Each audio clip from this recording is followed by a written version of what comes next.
Why are there so many shows starring Muppets and dozens of movies too? They said they'd watch everyone and they mean it. It's something that they've got to do. So now they've pledged you a lifelong commitment. The Muppets, Matthew and Sam.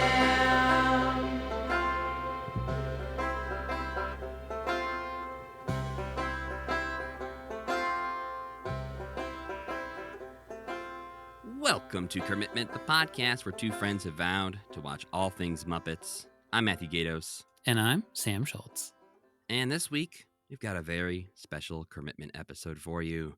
This week, we are welcoming back a returning guest to the podcast. He was back in episode 99 of Commitment, all the way back in May of 2023, when he was here to discuss the Muppets Mayhem. He's the co-creator of that series, but he is also a writer, editor, producer, and of course, I must include that at least according to his IMDb page, he is also a starring role in Grand Theft Auto 4 as Person on Street. I saw that. That's very exciting. It is very, very exciting. Hi, guys. How's it going? Yeah, and that person on the street is Jeff Yorkes. Can't you tell from my voice? I'm sure all the listeners at home. Everybody Oh, my God, that person on the street. Whoa, That's I ran over that guy. What did you say? Do you remember any of your lines? I think I did like several characters. Okay. So I think one was just like, hey, get off me, you know, watch out. And then, hey, what are you doing? Like just random voices. Oh, it's like I'm back in time playing in my high school Right. bedroom. Oh my God, I actually did hit you with my Yeah, I'm Well, sure. now I'm curious, I pushed was you that over. like a 12-hour session or a 5-minute session? No, not at all. So one of my friends was a producer at Rockstar Games, Mm. and she's just like going to voices. Like she just knew I would always, you know, I always sounded stupid. So she's like, do you want to come in? And I think I went in for an hour and just did all these just random wild lines. I think maybe they gave me like a page of something to say, and I did it as each voice. But then at a certain point, I think I just went off. And yeah, it was like an hour. And I got a hat out of it.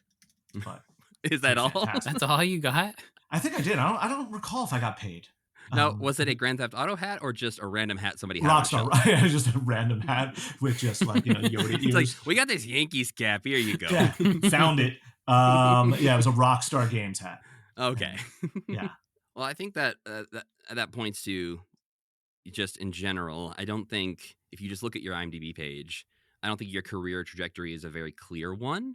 Of like, oh, you know, start off as Person on Street. Of course, you end up as the co-creator. This of makes Muppets Mayhem. sense. Mm-hmm. Yeah. So, you know, we can get deep. We can get, you know, this could probably take multiple hours to discuss, which I don't want to make you tell your entire life story, but I'm very curious about how one gets from Person on Street to Muppets Mayhem with a lot of fun projects along the way, whether it's, you know, parody t-shirts of musical theater or editing random internet videos to editing documentaries. I just feel like there's so many fun left and right turns along the way. Yeah, it is a crazy path that I've taken.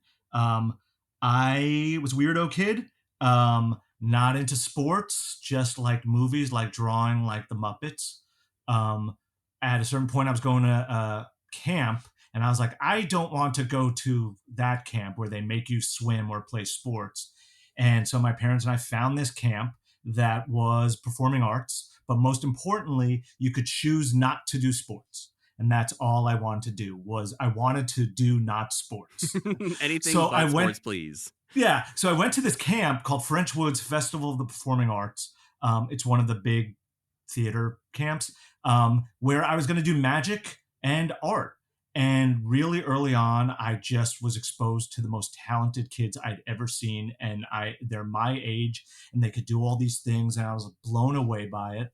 And it became my favorite thing in the world. And as much as I loved school, camp was the school that I chose, you know, where every summer I could choose to go here and choose to hang out with these friends. And I got a musical theater education and I started designing all the posters for the shows. I worked at Silkscreen. And so I would just make the posters for the shows. And then they did improv troupe. And I was, you know, consider myself somewhat funny or humorous at least. And so I would do improv troupe. So I wasn't necessarily like in all these big shows, although I was in them, but like just little bit parts just because it was a fun thing to do. But I would, go from camp to camp and do improv games and make my friends laugh and design the t-shirts and make that. And so then after, when it was time to go to college, it was either West Coast or East Coast.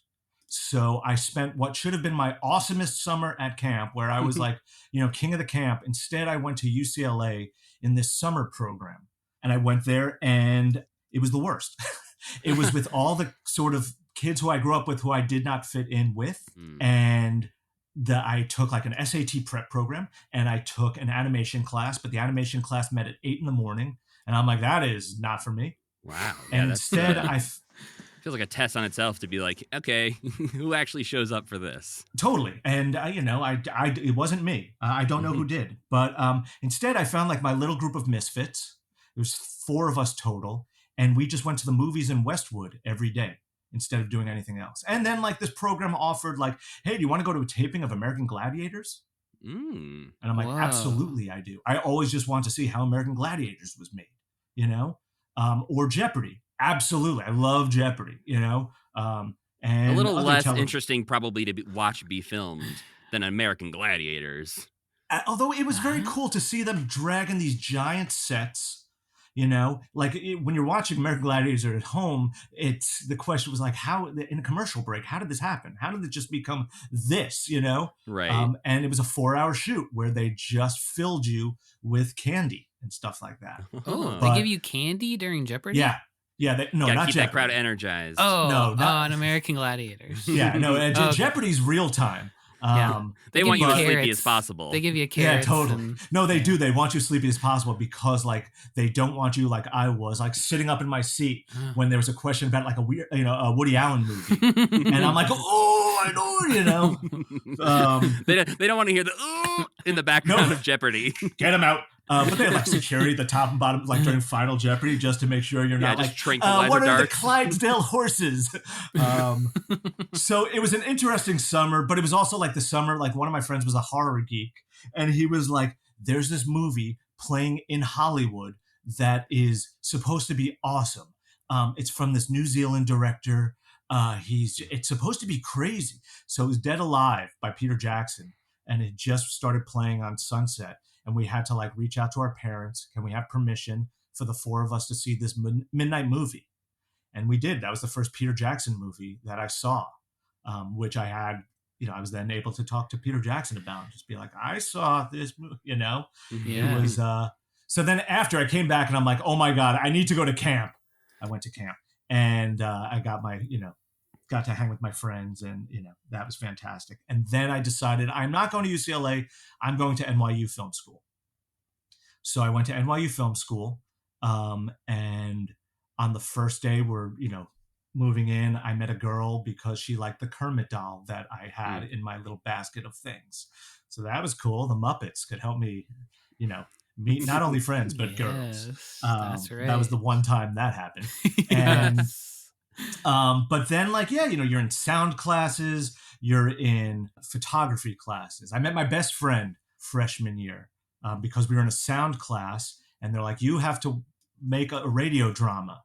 And like from across the room, like we'd already done, a few things on our own, but from across the room, my friend and I are like, I think you and I can work together. And he became like this big comic book writer. His name is Brian Vaughn. He did Saga and Why the Last Man. Your best friend is Brian Vaughn? Yeah, so he's my best friend, and I'm his biggest fan. He's my biggest fan. He actually just got me a signed Jim Henson picture. He gave it to me the other day, which is super nice. But NYU was great because I made connections. I made friends. and I made connections. It was at the time where it was analog. So I learned how to edit by actually cutting film, splicing film, taping film together. And it was a blast, but we're learning the filmmaking techniques, filmmaking of tomorrow on the equipment of yesterday. Mm-hmm.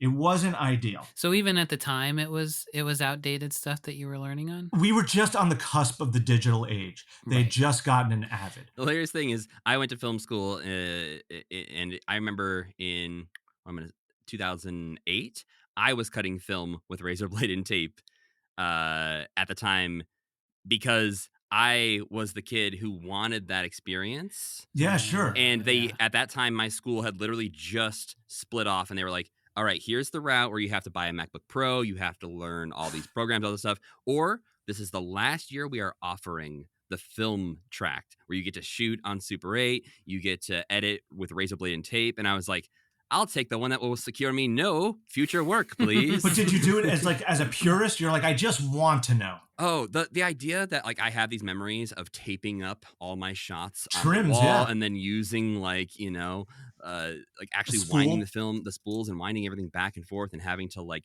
do my best of like, let's try to hit 24 frames per second and try to time this edit out. Like, I love having them memories, but I definitely ended up a little behind some of my classmates, I think, for not knowing Avid.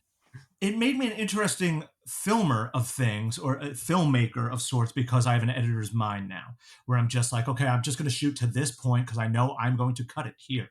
Mm-hmm. So like, even like, fresh, or I guess a sophomore at this point, I'm like, I want to do this when I want to do the Jaws wipe. Someone just walking in front of the camera, so I just knew and I'm going to cut right on it, which you give yourself a little more room. But it was, I think I learned how to be a better filmmaker by learning how to edit. When you only have 100 feet of film or something to shoot a short, you're like, well, I have to be really, economic with this. And I only get to do this one time. That's exactly right. So it was great. I made a lot of great friends, animators, filmmakers, writers, directors, comic book writers as well, I suppose. And then internships. You're in New York City.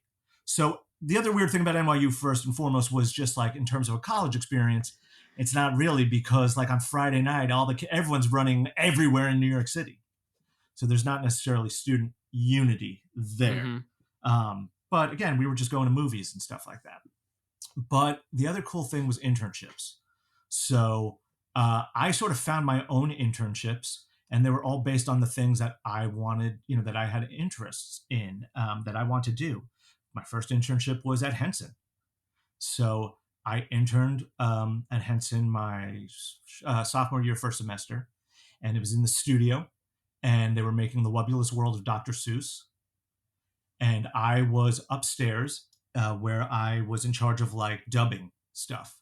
So they had a 3/4-inch library of every Muppet thing ever. And they had DAT tapes of every Muppet thing ever, and cassette tapes of everything ever. And I wish I had gone deeper into the DAT tapes. I regret, I'm sure somewhere there's just the full score of the Muppet movie. Mm-hmm. All the incidental music and stuff like that I should have caught. But like, it was my job. It was like to go through, someone, for whatever reason, we have to put out give someone 5 episodes of the Muppet Show. And I'm like, okay, here are my 5 favorite episodes of the Muppet Show. And I would just, in real time, make these mixtapes. And then I also remember when they premiered The Wubulous World of Dr. Seuss, it was an exciting time. And my supervisor was like, yeah, we're having a big party. We're having a big lunch today to celebrate the premiere. I'm like, awesome. They're like, yeah, we need an intern just to watch The Office. But they all left, and I'm just alone in the studio, like Kevin in Home Alone, literally just running around, hands on my cheeks, screaming. Totally. I'm just like, stationary. Don't mind if I do. Oh, what does a Muppet feel like to try on? Just like, it was the best. They come back and Kermit's just covered in jelly, and they're like, what happened here? Jelly. And so that was great, and it was a terrific internship, and that of course came full circle, because when I wound up doing Muppets Mayhem, there I am, like, we're hiring people that, were the performers then and people we worked with then. Oh, yeah, Jeff, I remember you from 2 days a week for over the course of 7 weeks once, 20 years ago. Do you? But then I interned at a trailer house where there was a New York place that was cutting movie trailers. This was in, the mid-90s. And there was one editor there. No editor wants to have someone else watch them edit. But there was one editor there who was like, you want to watch me edit? Mm-hmm. You want to digitize dailies from Jackie Brown? Okay. Do you want to just transfer this movie? Just sitting there watching the movie in real time? Oh, my God. It's, Air Force One that comes out in 3 months. Mm-hmm. That's cool. But yeah, this one editor, became like my pal. We had the same birthday. His father was a famous editor. I knew who his father was, and we bonded. And then I worked at a title house, like old school optical titles. And they did it for all like, the independent movies. And I just worked on that stuff. And I had to do a run one time to Kaufman Astoria, where they gave me a tour of Sesame Street. This was like crazy stuff. But it was also sophomore year that one of my friends from camp visited with one of his friends from Northwestern. Whereas I went to a UCLA program before college, there's also a Northwestern program before, if you're considering Northwestern, it's called Cherubs. So a lot of kids went there, one of whom was this kid's friend, who was like, oh, do you know my friend who's going to NYU? His name is Adam Goldberg. The actor? And they're like, no, not the other one. Yeah, the one you haven't heard of yet. Adam like, F. okay. Goldberg, yes. Yeah, oh yeah, F, not yet, not an F yet. He's like, I got to figure out a way to distinguish to myself differentiate. somehow. So I was like, okay, I will. I'll be on the lookout. And of course, the next semester, I'm in a video class and calling attendance. Adam Goldberg here, and I'm like, oh, I think we're supposed to meet. We became fast friends. He's like, oh, you like the because I'm sitting there doodling Muppets in all my notebooks, and he's like, I love the Muppets. We just bonded and became friends and remained friends, even after college. I stayed in New York. He went to LA, but I'd visit and hang out with him. And after college, I was like, oh my God, I am ill-equipped for anything. I had a friend who was making money out of college as an animator at Nickelodeon, digital animator, motion graphics based. And he's like, I could try to teach you this. I was like, I could try to learn this. I didn't even know Photoshop. I didn't have a computer because this was before it was like affordable to just have a computer. And so MTV Animation was hiring digital ink and paint. So literally coloring in, but using a computer. And so he gave me enough lessons I suppose, for me to get that job. I worked on a short-lived show called Station Zero, I want to say. It was like a Wu-Tang based, sort of like almost Beavis and Butthead. Right. Videos, animated segments. I colored this in. My big memory was we were on the same floor as Celebrity Deathmatch, but there was like one room that had the computers, and the Phantom Menace trailer came out that day, and all of us just had every computer going to download over the course of hours a postage stamp size QuickTime of the Phantom Menace that we poured over. Quick, who's got their real player open? Yeah, I mean, I don't even think real existed yet. It was so early. So I did that for a little bit. Then I got a job, another digital ink and paint job at a show called Between the Lions, which was maybe a Michael K. Frith produced show. But I worked there for a little bit, just again, digital ink and paint, and then laying out these images in order in an After Effects project so that they would animate. Someone else would say, oh, that holds for 2 frames, back to this drawing for this frame, whatever. Then I got a job as an animation assistant at this startup called the Oxygen Network.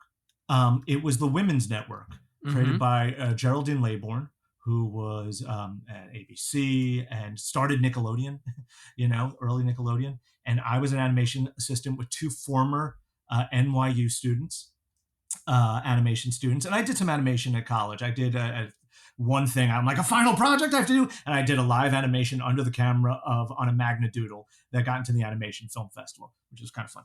Anyway, so I got that job, started there. We were the animation department at this women's network. We were doing random things, but we were beta testing Final Cut Pro for Apple. Oh, and cool. I was like, I would like to be the department's editor.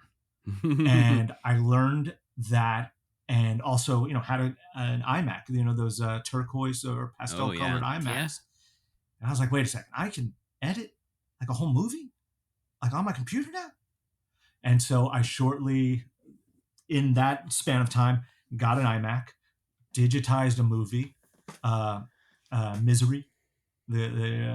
And I cut it to a Green Day song that I just thought was always about misery. I'm trying to remember if it was Novocaine, but it's like, I'm all busted up, broken bone, and about someone, a caretaker. It had to be about misery. Was it Pulling Teeth? Is that the one? Pulling Teeth. Thank you. But I think this is a good lesson, actually, for people who might be interested in editing and trying to learn editing, because I found this very helpful in film school and just even to today, recutting things you like, whether it's to a musical track or just trying to cut a scene differently to make it, I think early 2000s ish, like early YouTube days, there was a lot of these Mary Poppins but horror movie kind of things coming The out. Shining, but it's romantic but comedy. a family comedy. Yeah, like doing those things can be so helpful in learning you, like in teaching you editing techniques. Yep. But if you can get, however you want to get your hands on it, a full movie, and go through actual moments and try to find those cuts and figure out like, why did they cut this here instead of 2 frames later,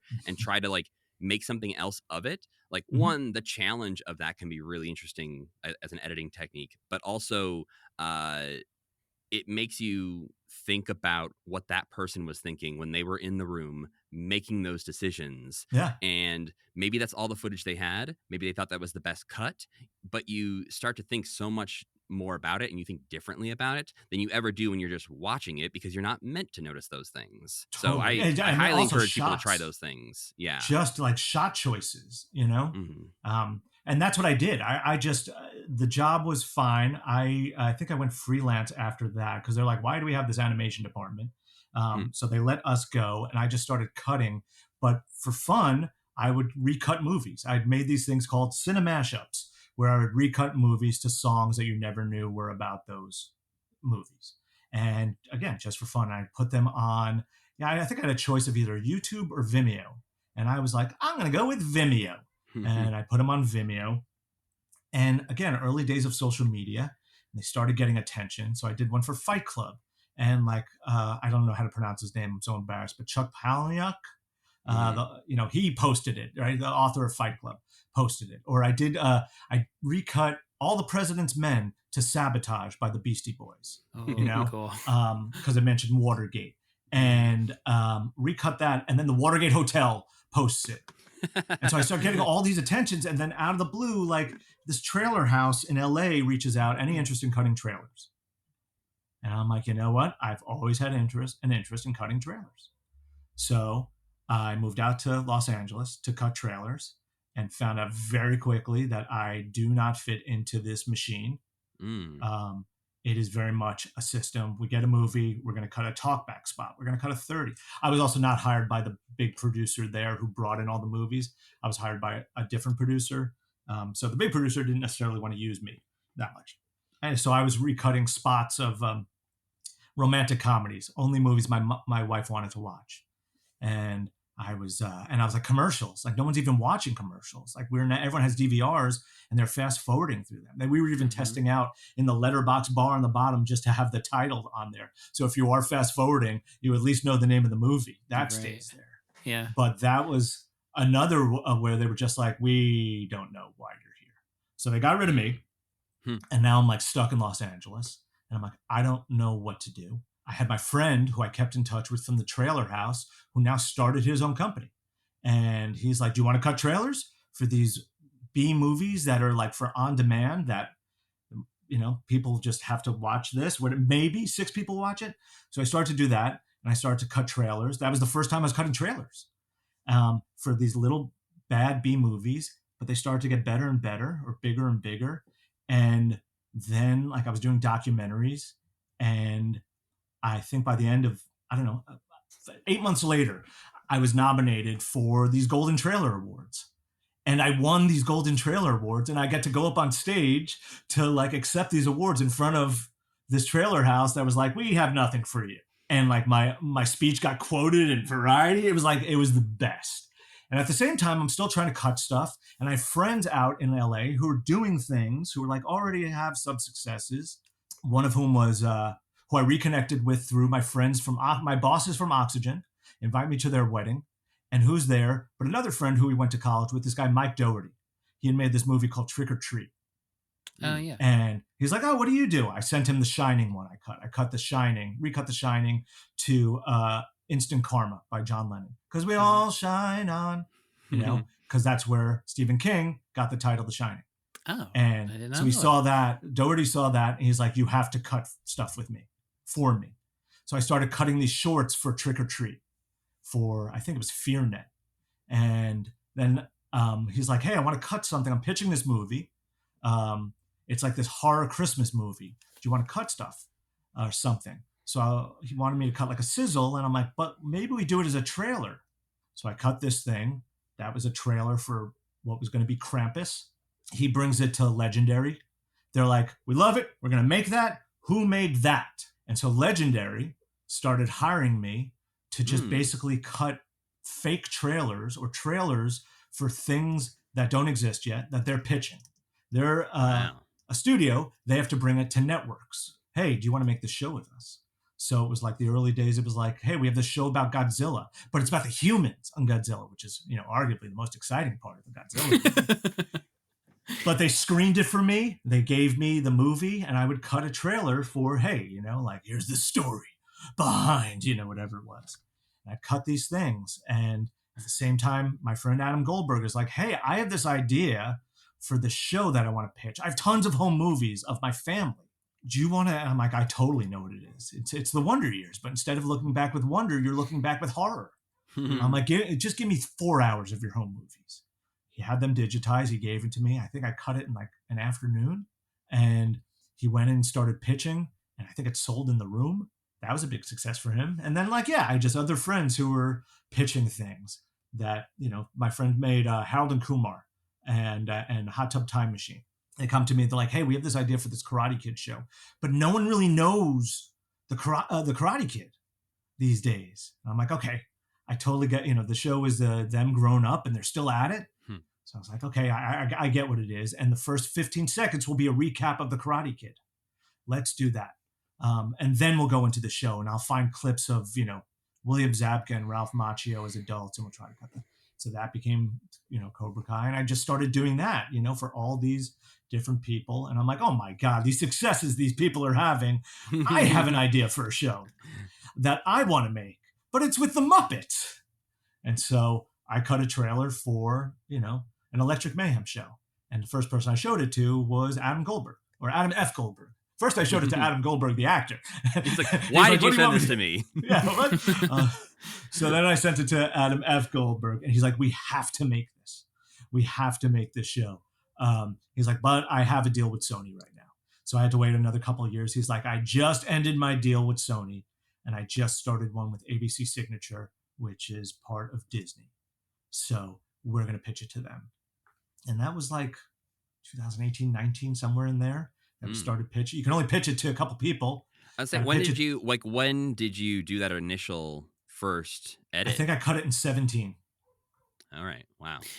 What footage did you use? Yeah, everything. Right. Okay. So I used everything. I ripped every Muppet movie, and then just YouTube clips of them performing. One of the things that I do when I'm cutting a pitch trailer, it's really easy to cut with stuff that everyone knows. It's more fun and a challenge for me, and better for the viewer or for the person selling the project to use stuff that isn't going to take the viewer out of it, where they're just like, oh, that's from E.T. Oh, that's that shot from Terminator, his thumb coming up out of the lot, don't use iconic stuff. Use the stuff that less people are going to know. So it's tougher when it's the Muppets because there's only so few things. But I would try to use deep cuts, and I also try to go for higher quality things. So that's where you're kind of limited. And I made graphics, like that's what I do from my animation background. Like it's motion graphics. It was over those sort of 60s psychedelic oil splatter kind of backgrounds, that they just project. Very Jim Henson Ciclia. I was going to say the same thing. Yeah, Jim wanted to make a whole nightclub about that. So, it was really cool. The Muppets, they were, we showed it to them and they dug it. And then COVID hit and we had a little more time, but we finally pitched it. The Muppets then was just like, one of our performers, this guy, Bill Beretta, has also been tinkering with an idea about the Mayhem. Why don't you guys meet? So we met with Bill and, just instant connection, and we sort of merged. His was more on tour. Our sort of engine was like, what if, give them a reason why there's every episode, a goal. That goal is to make an album. And that just seemed to be a cooler engine. And then you end the season with an actual first time Electric Mayhem album. And as a Muppet fan, to just be like, music is one of the most important things of the Muppets, and to be able to make something in part of that was very exciting. And from there, we got to do all that. It was your destiny to make Muppets Mayhem. It sort of basically. seems like it, right? Like all this, Yeah. I mean, that's the thing. Like it's all this crazy winding path that does lead to a definite point. My senior quote was, "Life's like a movie, write your own ending." I wouldn't consider this an ending by any means. Right. But like it does make sense. Like it's really, really crazy. Like all my friends are like, "You manifested this. You wrote this." Yeah, it's been pretty nuts. It's, I think, encouraging. I have to imagine to some to listen to that and go, "Oh, okay, so friends are important. Making friends, the social activities, getting to know these people, and not just because they might give you a job, but also because you might connect over something special, and decades later get to make something together that you both love." That you just bonded over when you were in college, having no, conception of, well, you know what? One day I bet we get to make a Muppet show together. Right. All my friends from camp, huge Muppet fans, and at a certain point, we needed songs for our final episode, and we sort of did a bake off, and it was just so cool to reach out to them, just be like, write a Muppet song. Here's what it's about. And when they got pitched songs, and I think we wound up getting like 14 songs. And it was all like the Coke Pepsi test, where we were all blindfolded and just had to listen. You have no idea whose it is whose, and you wind up having to pick. But it was stuff like that through friends, through college, through connections. You wind up doing these things with your friends, through camp friends. You're making music, you're writing shows together. Well, you mentioned a big, throughout your story, that seeing Dead Alive was a big part of that, and obviously you mentioned Peter Jackson, who you then got to work with on the set of Muppets Mayhem, got to talk to him about this. And I'm very curious because, one, that's exciting. You got to meet and talk to Peter Jackson about this. But in the process of that, you also managed to get Meet the Feebles brought into the Muppets universe. Yeah. And I'd like to know more about that. One, getting it past the Disney folks. But relatedly, I'm also curious, and maybe that one is the answer. Is there like a piece of Muppet lore that you created or changed as a part of the series that you were most nervous about, either from fan reaction or Disney reaction, or just like, can we do this? Is this allowed? There was that one, certainly. I'll tell you that story. But lips, I guess. Yeah. Lips we could do anything with. We knew we wanted to include lips. And fortunately, Muppets is like, we really want you to include lips. But we were just like, who is lips? What is lips? How does lips? And we got to just sort of invent his character. And I just picked up the book. I guess it's the reprint of Look Before You Leap. Is that what it's called? The Kermit the Frog. I think it's just Before You Leap. Yeah. Before You Leap. Yeah. And I was like, is there any Mayhem stuff in here? And there was something like, and the mumbling lips. And I was like, okay, we made it canon. I mean, I guess That's of course great. we made it canon. But They're it was like, now actually it's in print. We've seen lips a couple times since that show came out, and I'm always like, that's not lips. That's not lips. Oh, like seeing him lips in comes like later. Yeah, we've seen Muppet him in show. older projects, and it's just like that's the thing. Yeah, Muppets Mayhem Lips feels like the lips now, especially because in the era we're watching, which is like the late 80s, there's times where they just go, yeah, maybe we don't need lips in this thing. Right. He just gets completely left out of projects. Totally. I mean, that was the thing. We were just like, is he a member of the band? We're going to make him a member of the band. And so, yeah, it was a big risk for us. We don't want to upset fans. I'm a fan. I didn't want to upset myself. But what would we do? What could we do that would make sense? And that felt like a really fun one because we also wanted to make him, ironically, the one with all the connections. So to have someone who mumbled, who had a relationship with everyone, and ideally it was like running into this person, they'd be like, Lips, what's up? How's it going? And no one else, Nora wouldn't understand him. The band understand him. That was a fun one. But yeah, to be able to put Meet the Feebles into the Muppets Mayhem or make it canon was the greatest thing ever. We had this episode that I pitched after we were in the writer's room, and it was after Thanksgiving weekend when Get Back premiered on Disney Plus. And I came in and I was like, we have to do this episode. We have to do an episode that's Get Back. Even if it's just the opening, the cold open, and you just have, a director, Peter Jackson, come out of a room and he's like, I can't work with them. Like that's a joke enough.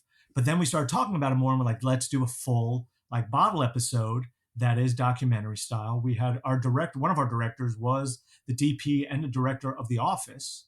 So, and we also shot on, the studio where they made The Office, but that had nothing to do with it. But we could do a documentary. And so we started to consider that. That was amazing. One of the writers was like, Jeff has to write this because he's so passionate about it. But then we knew we wanted a director to be in it. And we're like, first we had to pitch to Apple Core, the Beatles company, not Apple Computer, and to Wingnut Films, because they're now part of the Disney family. Because it's not us making fun of something like another studio owns. That Disney has relationships with these two film companies and filmmakers, so we have to pitch it to them to make sure they're cool with it. So Adam had a call with like their, people. And afterwards, Wingnut reaches out to Adam and it's just like, hey, Peter's a huge fan of the Muppets. If you want, his help in any way, let us know. And that's when we started to think, can we get Peter Jackson to be in this episode? And the talks began really early on. But then we wrote so we wrote very specifically to Peter Jackson. And of course, I was like, it has to be the Feebles. Like, we have to do that.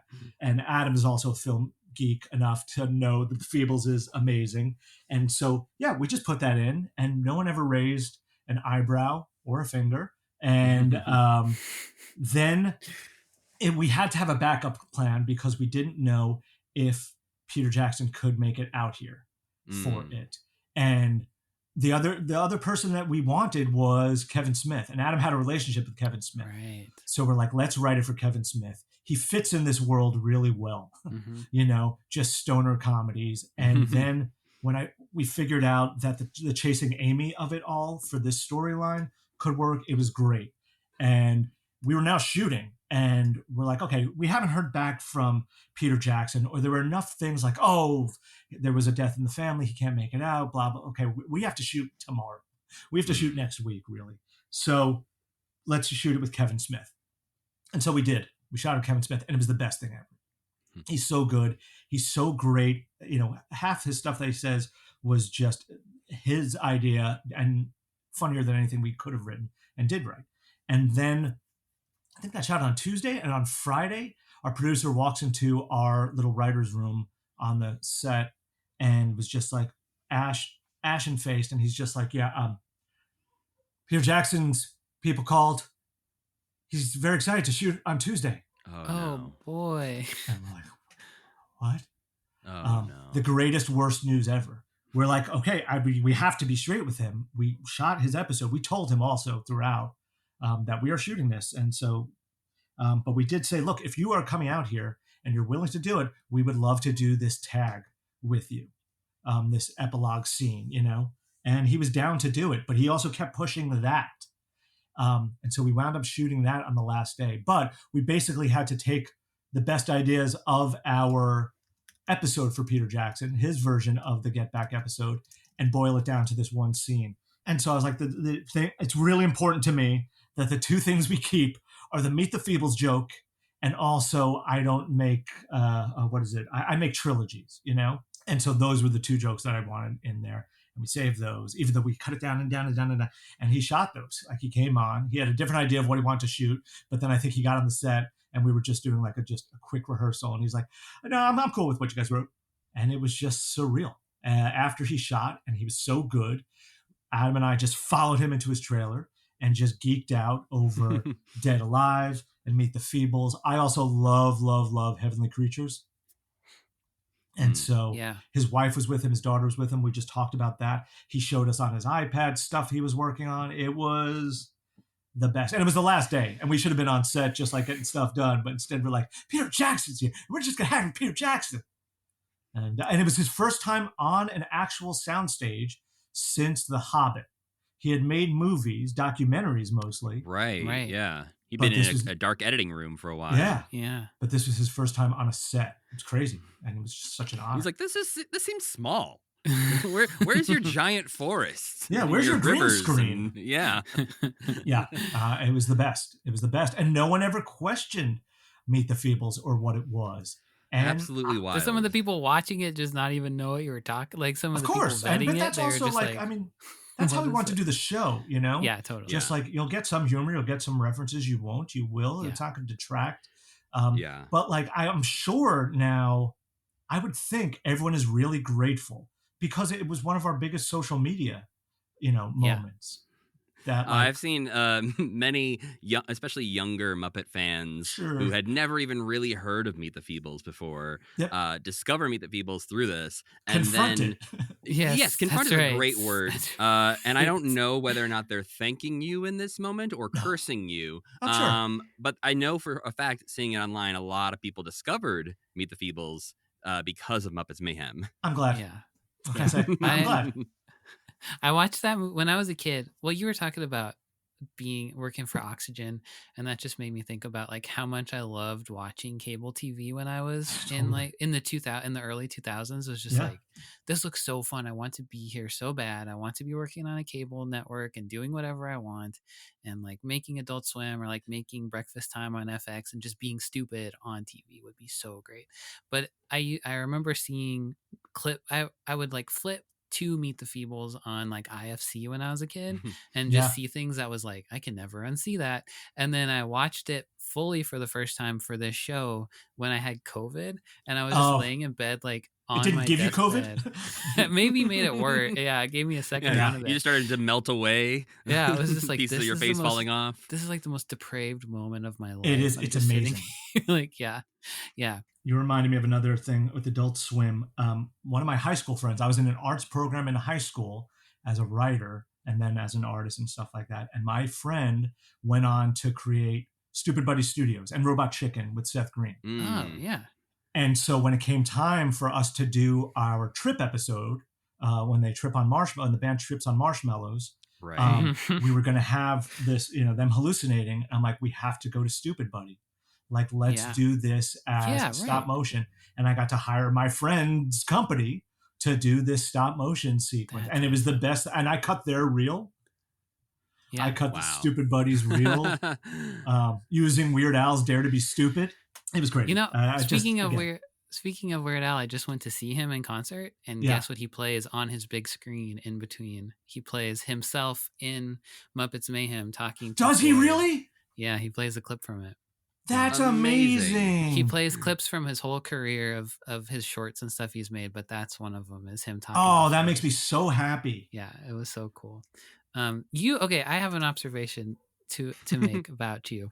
You are Lips, right? You know everybody, and you can call anybody up and be like, "Hey, I need this," or like, "Hey, I know that guy," right? I know it's all these avenues. Yeah, I seem to know a lot of people, and I mumble a lot, which is also, and the hair I would actually say is probably. If you let it go a little while, maybe you'll totally really hit. If no levels. Product, it's you might be right. Speaking of lore, I have to ask this question that's tortured me ever since I watched Muppet Mayhem. So, Floyd now has raised Animal from babyhood on his doorstep. My question is, so you have baby Animal in the show, but a baby Animal design already exists. Was there ever any talk of using Muppet Babies baby Animal as we baby thought animal? Of that? He seemed as toddler. Even though they're Muppet Babies, we saw him as toddler. Oh, okay. So let's go younger. Okay. So he grows up even into putting on the baby bonnet. Yeah. Look, Muppet canon was also something that was heavily discussed. Yes. Well, because I imagine there's a world in which you are setting like, you know what, we can say this happened in the world of Muppets, or we can say this happened in a TV show that the Muppets made. And so, Matt LeBlanc and Jennifer Aniston have not dated, but their characters on a show dated. Mm-hmm. And so it's not their lore, it's the lore in the TV show. So the Muppets are tricky because they're often the same characters on and off screen when you see them in interviews. But there's also we've tried our best, unraveling know. Muppet canon gets very dodgy very quickly. I got yelled at the room by the writer's room when I came in one day. I was like, "Hey guys, there's a storybook about Animal and his mother, and I just thought that, Yes. man." And they're like, "Boo!" I'm like, okay. It feels like it has to be almost like the George Lucas mentality of like, yes, there's comic books, there's all this stuff, but once we put it on screen, that takes precedent Maybe. over what we've established. But again, the Muppets have never been consistent with their canon. No. Who are the real Muppets? Are they the ones in the talk shows? Are they the ones on the Muppet Show? Who can say? Sometimes Yes. they have memories of things they've done together in the past. Other times it doesn't seem like they've ever met each other. So I think no one can truly know the Muppets, it seems like. Wow, Yep. They're We very certainly didn't. guarded. Yeah.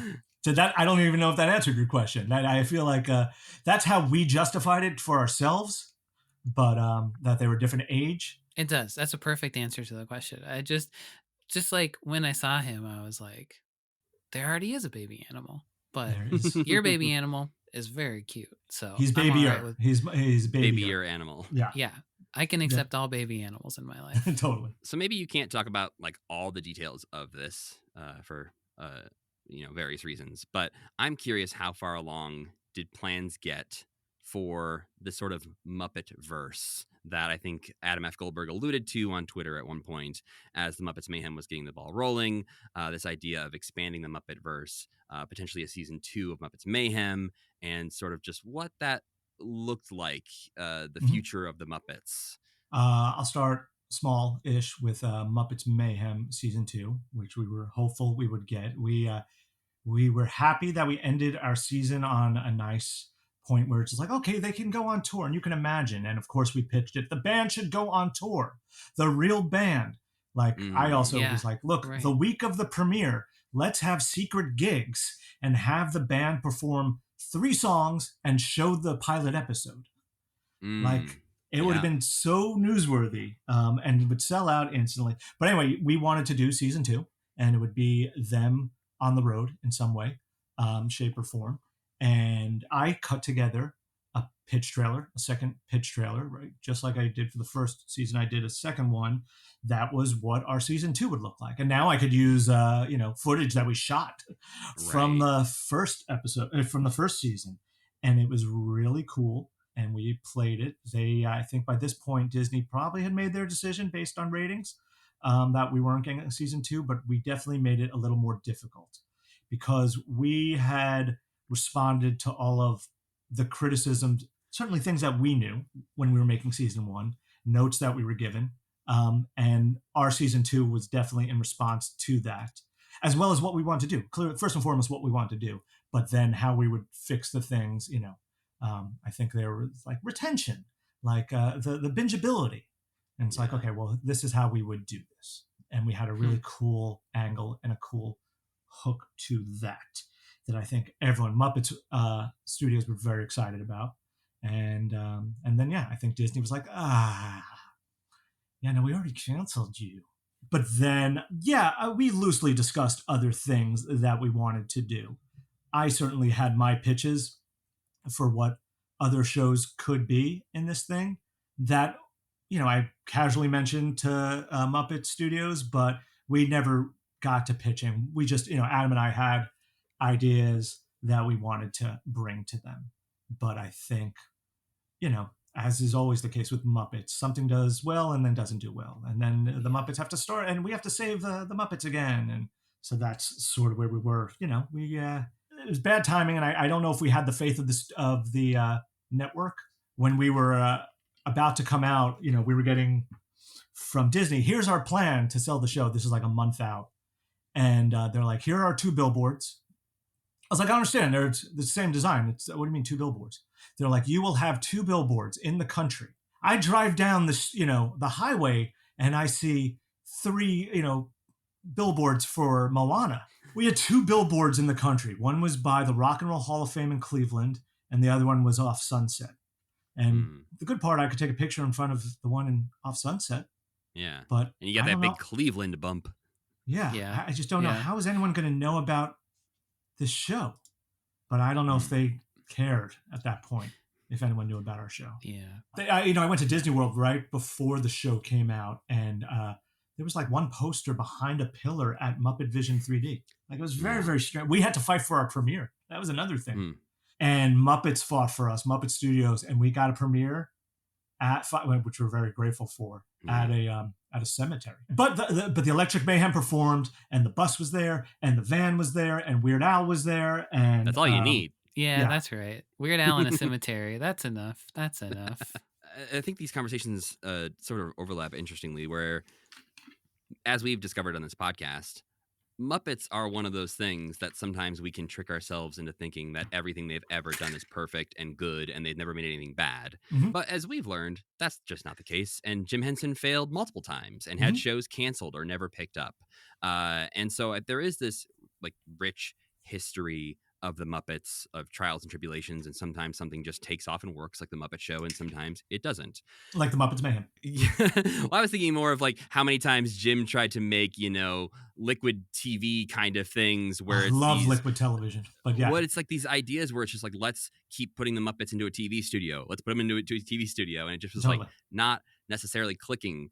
And I guess that like gets us up to, you guys making Muppets Mayhem, and the Muppets as they exist today in the world are sort of these characters everyone knows. You ask everyone, they say they love the Muppets. Totally. But something is still sort of, it feels like, missing in the ether as far as making them get their big hit breakout thing. So I'm curious how you sort of feel about the current state of the Muppets as characters. Yeah. And if there's something that you're thinking that we need to sort of reinvigorate. Sure. Everyday Muppets fan. We definitely made a conscious decision we wanted to be about the band for Muppets Mayhem. And by the way, Muppets Mayhem was, I believe, a show that was pretty good, but it just didn't take off. That's what I meant before. Anyway, we made a conscious decision for it to be just about the band. This was our Mandalorian. And we thought the Muppets were big enough that maybe their audience would be excited to see this weird corner of the Muppetverse, this stoner hippie band. But then as we started to do press, and we did press, while we were in post-production, and that was for Comic-Con. But, we talk about the show, and then invariably every reporter would ask, and are Kermit and the gang in this show? And we're like, oh, God. Right. Is that like a sinking feeling of like, oh, no, does everyone want Kermit? Yeah, a little bit, because we had opportunities, certainly, and we knew we were putting in, and Muppet Studios did not want Kermit and the gang. They loved that this was just the band. So we were simpatico that way. But we wanted, we threw in Statler and Waldorf, and we were like, that's cool, and it fits, and that'll be fun. But at a certain point, we're like, oh, well, did we make the wrong call? Everyone just wants to see Kermit and the gang. Should we have done that? And throughout, again, while we were writing, we're like, this could be a moment where this character shows up or this character shows up. But no, we made that choice. And so, yeah, everyone wants or claims to love the Muppets, but I think only want to see Kermit and the gang. So what is that? What is Kermit and the gang?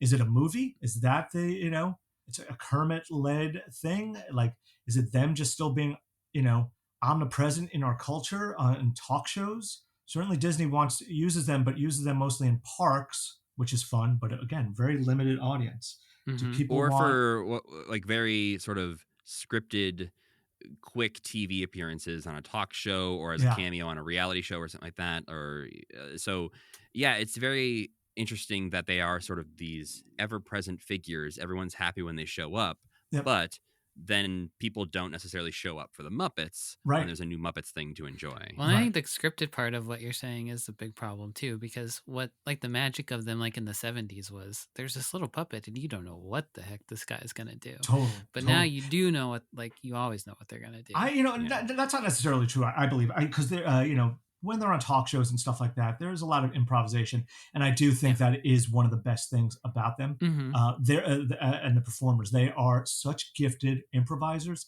As someone who's improvised before, it's so intimidating. They're so good. Well, that's what I think one of the best things in recent years was the appearance. Was it at D23 maybe? Where, when they're on stage. An animal runs through the crowd.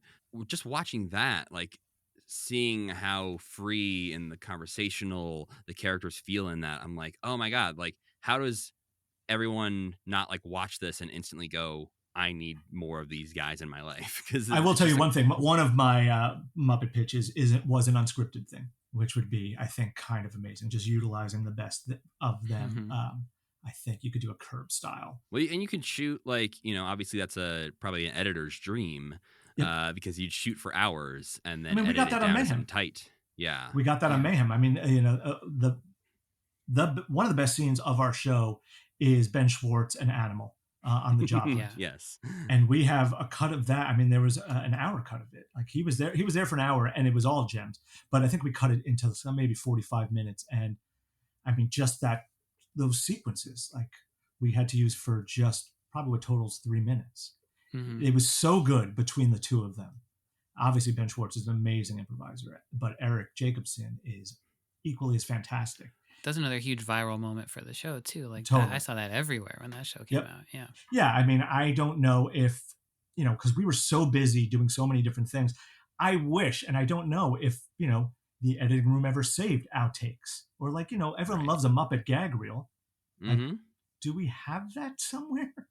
But just to throw online that unedited sequence of the, two of them going back and forth would have been huge.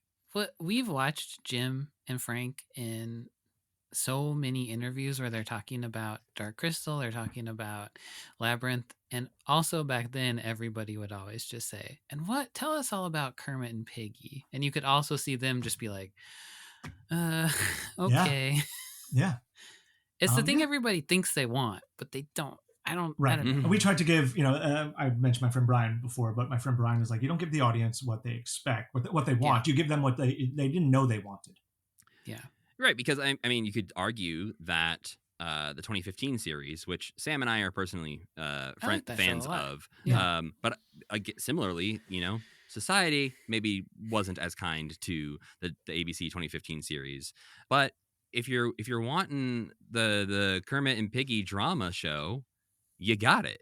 If you want Kermit and Piggy in their relationship, if that's all you're going to ask about, guess what? They made a show for you. Yeah, and it's called 2015 The Muppets. I wasn't a tremendous fan of that show. I just thought it was a little bitter. I didn't like it seemed a little more spiteful. It had its moments. It definitely had its moments, and it found its footing, I think, in later episodes. Yeah, it's a shame that the last 2 episodes of that show, you're like, I can't wait for season 2 of this, totally. And then it goes away. And I think that's where they found it. I want to see Fozzie dating a human woman forever. I thought that was so funny. I loved that. I think it's just, for me, it's doing something different with them, because I think that's what, obviously the Muppet Show is what got us here in a lot of ways, but I think there's sometimes too much reverence for the Muppet Show and any lore established in that. And so it feels like people feel like they have to remind us of the Muppet Show every time they do something, which is something that the Muppets Mayhem didn't do, and I think is a great example of moving the Muppets forward. It was a risk. It was a risk. We just wanted the audience didn't show up for it. To wrap up this discussion on a little bit of a happier, upbeat note, I'm very curious from your time with Muppets Mayhem of either in the pre-production, on-set antics. Do you have any sort of favorite behind-the-scenes, or even maybe on-screen moments as well, but favorite behind-the-scenes moments with a cameo, with a Muppet, being in the room as you're watching the Muppets do what they do? Do you have some favorite moments from the process of Muppets Mayhem? First of all, if it's not clear, this was an absolute dream for me from start to finish. As someone who, I definitely cobbled away that I was an editor, I was a fan of all film and filmmaking, and it gave me an opportunity to do all of that. Whether it was just we get sound mixes, and I would be the one that would go through and I'm like, oh, it would be really fun here. Let's try this. Or just music notes to work with a composer or someone who loves visual effects and ILM to work on that with the visual effects house there with fun ideas. Oh, it would be a really fun Easter egg. Can you have the swine trek coming in? Or, can we angle it this way? Or let's try this. Here's a reference for this. But, when we first pitched the show to Disney Plus, we had, the Electric Mayhem crashed our call. So in their respective houses, all the performers had their little setup, had their Zooms. We had this whole thing, ready to go. It was a technical nightmare. But I had an out-of-body experience before we even made the show, where it's just our faces. I think it was Adam and me, and Bill was now as Dr. Teeth, but that was the Zoom grid. this Brady Bunch of me and one of my best friends and the Electric Mayhem doing shtick and, leading to our show being greenlit. So that was the first pinch me moment. First day on the set, Adam and I running around giddy. We found they had this little freestanding workshop where they had all the Muppets and their materials. That was, and we're just like, oh my God, this is for our thing. We're seeing Waxtown Records, which was, I loved coming up with lists of possible names for all these things. Everything that has a name in there, whether it's a billboard in the background or a storefront, we named. But seeing Waxtown, I'd also made a design for that, which is very exciting. Looking over and seeing Morgan Freeman dressed as Zoot. Yeah, that's pretty good. That it did not get more surreal than that. The fact that he's just said yes to "I'll be Zoot" is something that I love. That it's true of Morgan Freeman that he said yes to that. But I would never in a million years have guessed that would happen. He was a huge Muppet fan, and so then we pitched for all the guests. We pitched them what their cameo would be. We wrote for Kesha, who was interested but wanted to see creative. We wrote 3 different scenes of what she could possibly do. But yeah, we gave them all choices. We had a list of celebrities that we would write 2 and 4. When we realized, oh my God, Tommy Lee's interested. Oh, he has a Mayhem tattoo? Right. I remember he has a Mayhem tattoo. Why do I know what tattoo he has on Clyde? I don't know. But that was amazing. But yeah, Morgan Freeman looking over, and then Adam made a career out of making a show where he could have the people he admired come on so he could have them sign their stuff, sign his stuff that he owned. And he's like, yeah, let's do it. What do you got? And so I'd go in and be like, Morgan Freeman, can you sign my replica of the, postcard that Andy Dufresne sent you from Shawshank? So that was, and Adam, I told Adam, I was like, oh dude, I saw this on Etsy. It's a miniature, pick hammer, from Shawshank, but it's this much money. And then 3 days later, he's like, yeah, I bought it. And he's like, can you get him to sign mine? And I was like, Oh, he bought it for himself, not for you. So. Yeah, totally. I was like, I can't afford it. And he's like, yeah, I can. So I did. But yeah, we had lunch with Frank Oz. That was oh my insane. God. Was it scary? I'll tell you what, we had it at Comic-Con and Bill had arranged a dinner and he sat me next to Frank.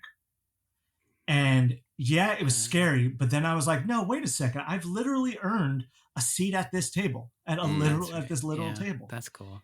And so, yeah, I felt where I had the balls I was just like, hey, I'm one of the creators. We wrote on this. This is what we're trying to do. Yo, I love Little Shop of Horrors. And I was at Comic-Con this day, and here are 3 pictures of people dressed as Seymour, and just tried to relate in a cool way. I talked to him, when you're meeting the celebrities, and I've always found this, it's about, if you feel the need to approach them about something really weird and different that they're never approached about. Some little side entry into something. Oh, I know that this person is interested in this, so I'm going to talk to them about this. Talking to Peter Jackson about Dead Alive and not Lord of the Rings. Totally. I mean, I'm not a huge Lord of the Rings fan, so that was easy. But I was like, no, I'm going to talk to him about this. Exactly. That's exactly what it was. When you meet someone, just talk to them about, something else other than their big thing, not their Marvel movie, not their this. So that was always fun to talk to them, to talk to Billy Corgan about wrestling. Which seems to be the majority of what he's doing these days. Yeah, that's his passion. Wrestling. Absolutely his passion. And I just listened to him on Howard Stern, so we talked about that. And I had seen him in concert, talked about that, but it was a great thing. And then the relationships I formed with the performers, these were heroes of mine. I Zoomed with Dave Goles last weekend because he reached out and is just like, I thought we were keeping in touch.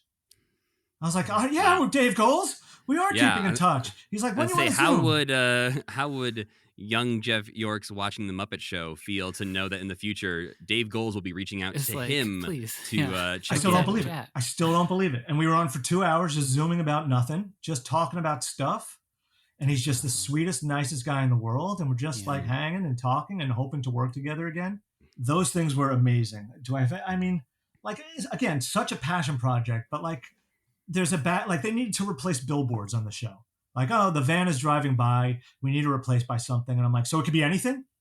And they're like, yeah. And I'm like, well, no one cares enough to make it something on this. Can I make it something? And they're like, sure. So like I would make it, the pop-up beverage from the Muppet movie that that they hide in front of. Yeah. And I would spend an afternoon, a Saturday, just making this in Photoshop, just for a fleeting glimpse, or Doc Hopper's frog legs and stuff like that. Right. Or I think the Pizza Twins have a Totally. restaurant. I was like, it could be anything. I just want it to be for Muppet fans, because those are the people who are going to be looking in the background. And I just want Muppet fans. We're the ones who pause and go, wait a minute, what was that? Yep, that's why I made these things. And I fought for every Easter egg. Well, we appreciate it as the people who pause and screenshot all the shows. I think there's something so satisfying about watching something that you can tell is from somebody's brain so thoroughly. And like, I don't know, I kind of fell in love with Muppets Mayhem. I was like devastated that there wasn't more of it. I think it's like one of the most satisfying and fun to watch Muppet projects I think we've ever watched. And then hearing you talk about like, you just brought your whole life into it, and like everything you've learned along the way and all the people that you've met. Yeah. That's what the Muppets do too. Like you approached this like the Muppets, you made it like, I don't know, they're scrappy underdogs. Bad things happen to them all the time. It's just like, that's just what they are. But yeah, it's just such a fun show to watch, and to hear you talk about it and be like, oh, this meant so much. Like it was clear it meant a lot to people, but to hear how much it did mean is like, no, I gotta go watch it again. Oh, I appreciate it. Yeah, I mean, I had a blast doing it with one of my best friends, Totally. Adam and I, even when we were shooting, we were stuck in the writer's room rewriting because, with the budget they give us is money and time. They didn't give us a lot of time. So it's like, no, you don't have 4 hours to get these characters to enter this room. You have 1 hour for them to already be in the room. So from day one on the set, it was just me and Adam rewriting everything together. And as we knew it kind of would turn into, but it just meant less time on the set, which was a little heartbreaking. As a Muppet fan, you just want to watch the magic. But getting to create that magic for other people has to feel pretty special as well. It was an absolute blast and a joy. I was just in Paris with my family, and we ran into someone, and who was from Los Angeles, or whose father worked in the business. Oh, I'm in the business. Oh, I did this. I did the Muppets Mayhem. And this girl's jaw dropped. And she's like, not only am I the biggest Muppet fan, but that is my favorite show. And it was such an ego boost to be, that we're now having me 2 years out, and to have someone who was actually like specifically loved our show, just made me so happy, because it was a real emotional roller coaster for me. The stories I told, like it was really like some of the most joyous days of my life, some really upsetting days. And then, us not getting renewed was heartbreaking and a tough funk to get out of for a long time. I don't know if I'll ever get out of it. Yeah, I can't even imagine, because I saw that sort of, I'll say despair amongst Muppet fans, of hopeful that this would be sort of a Muppet renaissance, that this would kick off a bunch of other things. And then seeing that announcement, it wasn't just the cancellation of the show we liked, but also it felt like and all those other ideas you may have had about what you want to see from us in the future, you might not get those either. And so I can't imagine being on the inside of that. It's frustrating. It is frustrating, because you're like, we did as much as we could, and I wish other people kept up their end of the bargain, but truly the grade of it overwhelms what any of the negative stuff. I got to live a dream. I know that I made people happy. I've seen that I made people happy. I had some of the greatest moments and got some of the greatest relationships out of this. Again, which, as we learned, is really the key to so much. It is the key. And it's also like, not only to be able to get stuff, but when you're making stuff, as you said before, Matt, like to be able to do this stuff with friends is such a gift. Like you have a shorthand, like you have an understanding, you know each other's taste level. So like Adam and I could just glance at each other, even over a Zoom, and just be like, okay, we'll hear this one out, but we know what it should be. We're clearly not doing what they just said. No. We know what it should be, but also like I could just pull a reference and just be like, hey, we don't want it to be this, or you know what it should be? It's this. And we knew that each other would, understand that.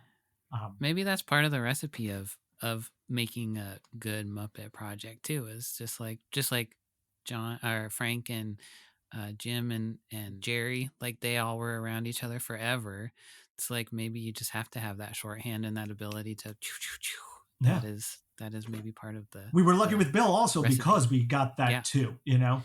Yeah. Definitely. Having but somebody it who's went- been on the inside for a good, 30 some years, he knows the Muppets inside and out. So Totally. I imagine as a resource to just be like, hey, should we do this? And he's like, here's the reasons why I think that's a great idea or a bad idea. And it's a tough position to be in the room because you have other writers who are just like, I want to blue sky this, I want to dream this. And he's like, you have to remember there's 5 of us there under that car that you just submerged into a lake. And it's tough to, you never want to be the no guy in a room. Yeah. But it's also really fun when like you have, especially with a Muppet project, a Muppet in the room. As someone who likes to do voices and improvise, for he and I like would just play out for the room like this scenario. He's actually the voice, and I'm just the guy imitating Floyd. It was great. It was really a terrific experience. I hope to get to do more. I still have a relationship with the Muppets, and we talk somewhat often. So we'll see. It's in good hands, the Muppets. I can tell you that. They truly care about the Muppets, and they understand the Muppets. So it's exciting. Great. Well, I think we are all excited to see more Muppets in the future.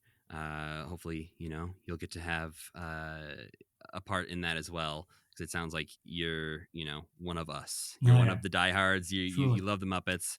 And I hope we get to talk to you again in the future about a different Muppet project. This was my honor. I'm so glad to have been asked to be on it again.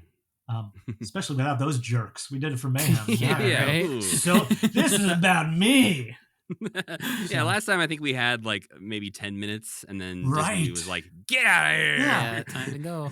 Which is how those press things work. So we understood that from the beginning, but it was so fast. Yeah, I only wanted to talk quickly. Muppets with Muppet people. Yeah. Well, then this is the part of the show where I always ask what non-Muppet things we enjoyed this week. And Jeff, we'll start with you. Okay, I got 2 things. I took my kid to a screening of Scott Pilgrim versus the World. He's 13 and a burgeoning film geek of my own making. And I was like, you like video games, you like style, you like fun stuff. I think you'll dig this movie. And I just, during the movie, looked over at him and he was just eating it up. Like it was made for him. And he's like, when was this made? And I was like, I think 10 years ago. Then I found out this week it was 15 years old. Yeah. And it feels like it was made yesterday. Yeah. But it was his sense of humor. It was his sense of style. He loved the music. That was great. And then I saw Weapons with my friend Brian on Friday. I want to see that so bad. Yeah. And both of us turned to each other like 30 minutes in and we're just like, this is the best movie ever. I had a disappointing summer at the movies. I didn't love too many movies this summer. And this was not only one of the best movies of the summer, this was one of the best movies, certainly of the year. It's just a blast and a surprise. And like, you just have no idea where it's going. And tonally, it's going all over the place, but you're just in it with it. It's truly a blast. Absolutely. I'm so excited to see it before the internet ruins even more of it, You had a bad summer. You're going to tell me that you hated Naked Gun and you hated Superman. Is that what you're going to say? Sadly, I haven't seen Naked Gun Okay. yet. I did not particularly love Superman. That's too bad. Sorry. I had a good time with Superman. Yeah. It's okay. My non-Muppet thing of the week is that I am currently halfway through Superman because that's what it's like when you have a newborn. Yeah, is that installments thankfully of. they released it watchable? digitally. Oh, they did? Okay. They already released it digitally. That's so you crazy. can rent it for like the $24 level. And so we watched the first half. We are loving it so far, I will say. Yeah, it's joyous, it's colorful. We're going to finish the second half this evening. Yeah, I preferred it to the black and white Superman that came out over the past 5 years. The dark and dour. But I'm excited. There's a documentary on the digital features of the Superman that's supposed to be terrific. Well, Sam, what did you enjoy this week? Speaking of Frank Oz, I watched, I want to say Inglourious Bastards, but that is not what the movie's called. What's it called? Dirty Rotten Scoundrels? Dirty Rotten Scoundrels. There you go. Dirty Rotten Scoundrels. For that movie, really got me in the end. At the beginning, I was like, nah, this is kind of whatever. But then you just got to watch the whole thing, and then you're like, whoa, that movie actually kind of kicked ass. I had a really good time watching that movie. Yep. So yeah, if you watch it and you're halfway through and you're like, I'm not going to finish this, just stick with it. It's really going to come around. I'll give one little sidebar to it. So one of my best friends from camp is a piano player on Broadway. Mm-hmm. And one of the shows he played was Dirty Rotten Scoundrels. They did an adaptation of it by David Yazbek, I believe it was. And when there was nothing to do at night in my 20s, instead of going out and trying to meet people, I would just go with my friend and just sit in the pit for like the greatest concerts.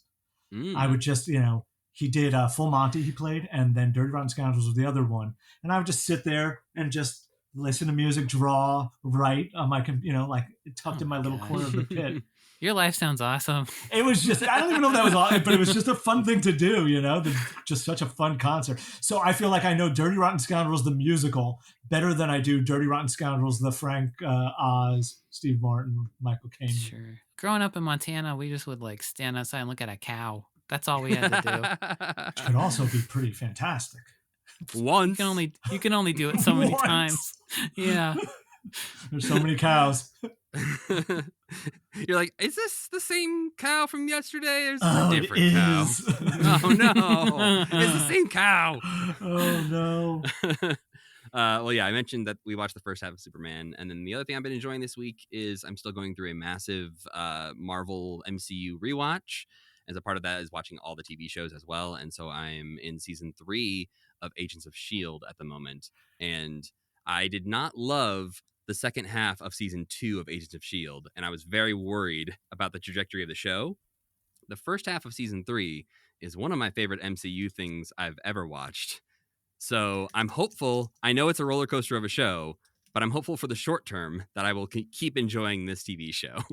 My other sidebar is that with the piano player friend from camp, the third of us, our little trio, we were the 3 amigos, and the third of us was Jed Whedon. Jed Whedon is the co-showrunner of Agents of S.H.I.E.L.D. Yes. He and his wife, Marissa Tancherone, did that. So, yeah. I feel like you can play 6 Degrees of Jeff Yorkes, but it's too easy. Crazy. Yeah, it's 1 degree. Everybody, you are the central figure of our reality somehow. Wait, what really fixes this is: have you met or do you know Kevin Bacon?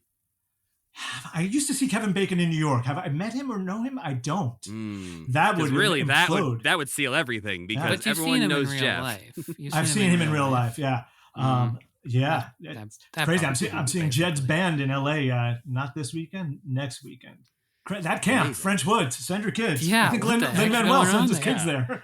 Man, I should have went to camp. Yeah. And so funny enough, Adam went to the other camp. There were 2 camps. Adam went to Stage Door. That's where he went. Natalie Portman went. And our camp, we had Adam Levine and Jed and behind the scenes, all these fun people. And we only have church camps and cows. And all you do is look at a cow. Yeah. Which could be a religious experience ever. Yes, and you think about God and you look at a cow and you think, oh God, why am I looking at a cow? Yes. Please help me. I'm sorry. Yeah. Oh, well, I will let everyone know here what we're going to be doing next time here on Commitment. And, our schedule's a little funky this summer because my wife had a baby, so our recording's a little all over the place. But I think the next thing you'll be hearing from us is an interview that we did with writer, comedian Elise Willems, all about her love of the Muppets. Before we get out of here, though, Jeff, is there anything you want to plug? Where do you want to point people to? What should they go check out? Nowhere. Just, watch Muppets Mayhem again, ad nauseum. Yeah. There we go. If all of a sudden there's just a surge. Cause a weird spike. Yeah. And Disney's like, what's happening? Yeah. Data matters. Eyes matter. Watch it. I think you'll enjoy it. Just show someone who hasn't seen it. It's fun. Listen to the music. We worked really hard on the music. That was another joy. I wrote a song with Linda Perry. I mean, I wrote the liner notes for the album. It's crazy enjoy the Muppets Mayhem. Enjoy something Muppety. I don't have to tell this audience. But I feel just like we can all hope for the sort of career that you have had where you get to do a little bit of literally everything. it is crazy. And it all sounds like stuff that you love doing, whether it's designing billboards or whether it's writing liner notes or editing pitch reels. It sounds like you're like, I hope no one notices how lucky I am to get to do all this weird, fun stuff. Yeah. It has been crazy. I never plan anything out, much to my wife's dismay. I just sort of, I'm Forrest Gump, with my career. Right. And it's just like sort of am I following the feather? I'm just following my nose. That's Toucan Sam. But I just, I do what I want when I want. If I'm bored, I design a t-shirt, I'll edit something. Just always make something. Be creative, And again, do it with your friends. It's the best. Well, speaking of friends, I want to thank our friend Tuna for making the music for this podcast and Cassie Wilson for singing our theme song. You can go to commitment.com for all your commitment needs, and please rate and review the podcast on your platform of choice for us. It lets other people know that it's a good podcast. If you want to get in touch with us, you can email us at mail@commitment.com or follow us on social media at commitmentpod or at commitment.com on Blue Sky. And you can always follow me at Matthew Gatos. And I'm Sam Schultz. And as always, keep believing. Keep pretending.